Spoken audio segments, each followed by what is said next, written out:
On est devant un des bureaux dédiés aux enquêtes criminelles du service de police de la Ville de Québec et on s'en vient rencontrer Marie-Ève Tremblay. Elle est enquêteure spécialisée en violence conjugale. Chaque matin, je rencontre des victimes de violences conjugales. Je peux procéder à des arrestations. Je mets des dossiers au procureur.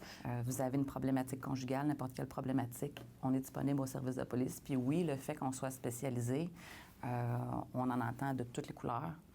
On n'est pas là pour juger, mais plutôt vraiment pour donner un coup de main à ces victimes-là. Ils sont 16 au service de police de la Ville de Québec à faire ce travail. Et sur ces 16, il y en a 5 enquêteurs qui viennent tout juste de s'ajouter au service. Ça représente un investissement de 720 000 de la part de la Ville de Québec. Quand on est plus, on a plus de temps. C'est pas des numéros, là.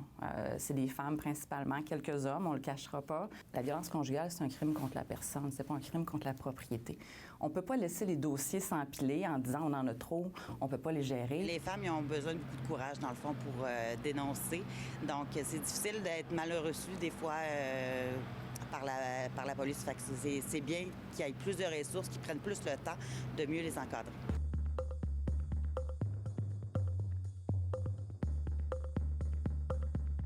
Je crois pas qu'il y ait plus de violence. Je pense que la violence était là, elle était déjà là, mais c'est juste qu'il y a plus de signalements. Beaucoup plus de sensibilisation qu'il y avait avant. C'est la bonne nouvelle dans le sens qu'il y a plus de dénonciations. S'il y avait des débordements qu'on peut appeler, c'était d'autres unités qui font en prendre charge. Donc, jamais que les victimes ont été mises de côté.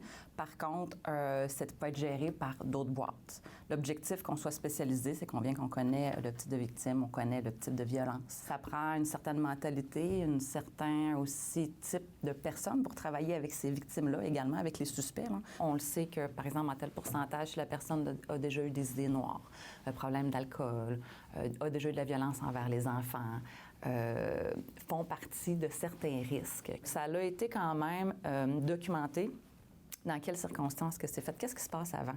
Qu'est-ce qui se passe dans toutes les années avant? Qu'est-ce qui se passe la semaine d'avant? Dans les jours précédents? Donc, est-ce qu'on peut avoir une boule de cristal? Pas du tout. Mais si on a des facteurs de risque, des lumières qui s'allument, des drapeaux qui se lèvent, on est capable de les voir.